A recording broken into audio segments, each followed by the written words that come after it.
Priya, compliance, interestingly, is still the same challenge as it always has been. Almost said when I was young. And how does IBM Cloud Pok for multi-cloud management help me with compliance, with all the choices that I have as a development team, as operations? How does it make my life easier? Great question. So we look at it from the entire end-to-end cycle. So starting with the development of the application, we are able to provide you with a list of out-of-the-box compliant environments by applying the right policies that are specific to the organization based on the standards that they have to comply with. Mm-hmm. So it starts from there.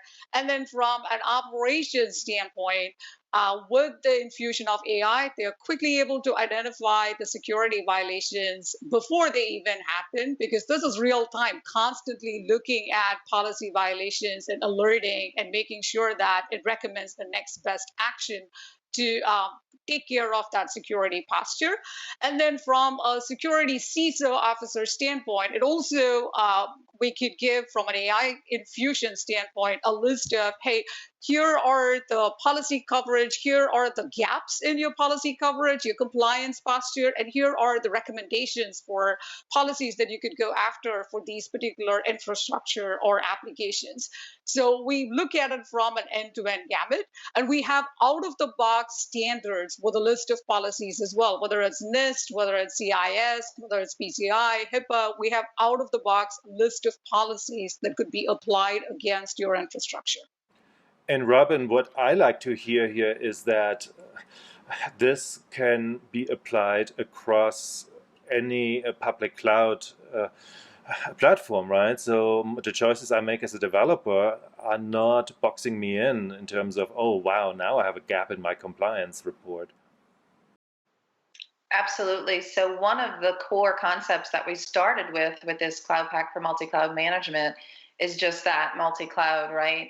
That you can run your application anywhere on any public infrastructure on IBM's public cloud or in your data center, and we would consistently manage that infrastructure. So just as we started with basic infrastructure deployment, lifecycle management of the containers running on that infrastructure, we have expanded those concepts to the application layer, to the security layer, to the cost and asset management layer, and brought in the development pipeline, as Priya mentioned, and the DevOps integration into releasing that code as well.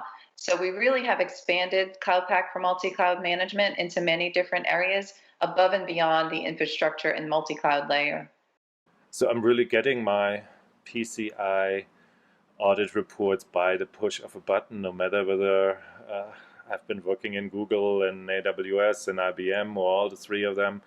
It shouldn't matter anymore. And I mean, this is whoever has dealt with one of those preparation efforts before knows how interesting that really is for almost any enterprise. Thank you very much, Robin. Thank you, Priya. Thank you, Torsten. Thank you, Torsten.